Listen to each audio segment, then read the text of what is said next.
Okay, this is Ringwalk Media in association with Life Therapy, Still Hub Management and Bartley Carter Racing.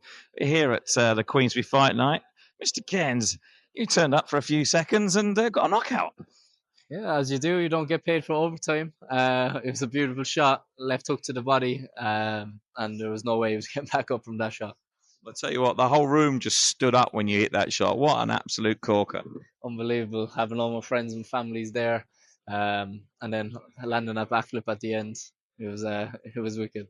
I'll tell you what, you're making a bit of a habit of this, aren't you, knockouts? I think 8 fights and 5 or 6 knockouts now. Yeah, my last 3 fights have been knockouts, but I'm not looking for the shots. I'm just placing them. I'm hearing Dave say, throw here, throw there in my last couple of fights, and when I connect, they go down. Listen, let's talk a little bit about the fight that kind of was there for a little while. You know, when you come into a fight like this, they're kind of banana skins, aren't they? Because if you don't take it seriously, you don't train properly, these are the fights that you slip up on.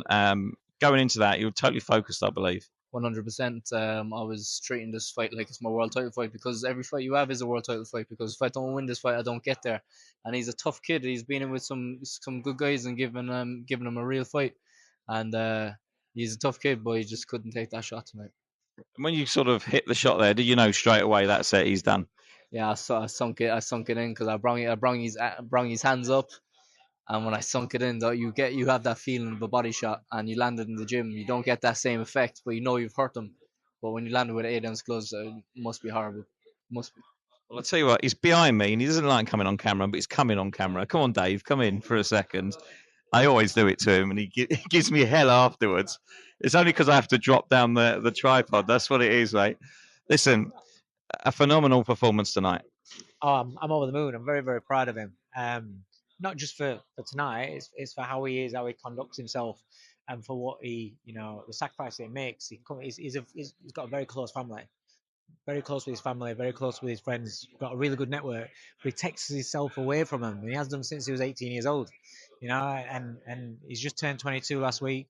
He's maturing as a fighter, maturing as a man, and I'm very proud of how he's developing as a person. And that's allowing him to be disciplined in everything he does.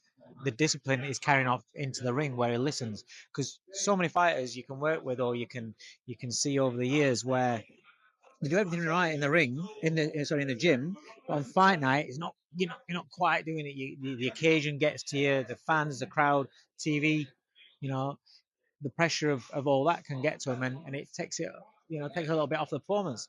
He listens, and that's what I said to him beforehand. I said, just everything you've done in sparring has been brilliant. Everything, you will see the difference wearing little gloves on. You will see the difference in the punching power. You don't have to worry about trying to get harder because you got little gloves on. And he's just gone in there and he's just done that. And as I said, just be disciplined and just show me what you've been doing. And he did. And although the fight was like a minute old, I think, for me, it's not the case that he's gone out there loading up and got a knockout. Everyone's going nuts. It's not the case that he's reckless, throwing loads of shots and scuffed his way to getting a first round stoppage. It's how clinical it was, the thought process that went behind it. That's what I'm really, really impressed with, and that's what I'm proud of. Well, this is a very good matchup, you two together, and it seems to be gelling really well. I mean, just how far can you two go? All the way to the top. He'll go further than me. He can fight better than me. He's done it with many a champion, and I know Dave is the man to bring me there and get me there. And this is just the start of what's yet to come. What is to come? Because listen, he can't go in the ring and do that, week after week after week. Opponents need to step up probably. Yeah, obviously so. But look at the line of prospects that this kid's fought. And I'm talking about good prospects, ones that have had a lot more hype than what he's had, and rightly so. I'm not saying that, but a lot of named prospects nobody's done that to him, and as clean as that as well. But I genuinely, I don't, with my prospects, I'm not interested in going out there and trying to knock people out. And at this stage, it doesn't matter. It's the education, it's the mentality, it's the development of the mind as they're going in there to pick up these little bits of experience and pick up this knowledge as they're fighting. So when we do step into title fights, you've got that as a backup, and then everything just flows, and then you can stay at the top longer. It's just 22 last week. So I'm not in a rush with him. And George Warren knows that, and that was why I signed with Queensbury, because I'm going to be allowed to develop him how I wanted to develop him, and that's just because a fighter's got potential and he's got a lot of potential doesn't mean that means right there you go, right? It means let's develop that potential and let's see how much of that potential he can get out of him and see how far that takes him. And this kid's special. He's going to be outstanding. He can talk. He gets the whole social media side. He gets the showbiz side of things, you know, but he can fight, you know, and he's clever in there. He's not, when he come, he was strong and trying to kill everybody with every shot. But now he's becoming a very intelligent fighter, and he's a box fighter, and he's a box puncher, and we generally don't go in there to try. I said to him, before we went out, I said my perfect scenario is in round 5, 2 minutes 50 seconds, and you stop him. I got the 50 seconds. Yeah, right. Yeah.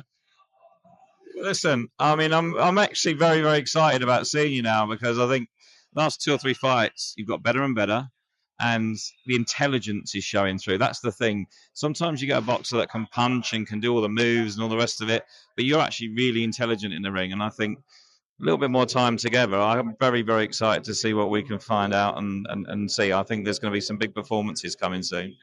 100%. Every day we're in the gym, we're building that IQ, not just looking for big, heavy shots. We're building that boxing IQ, because when you step up to 12 rounds, we're training for 12 round fights.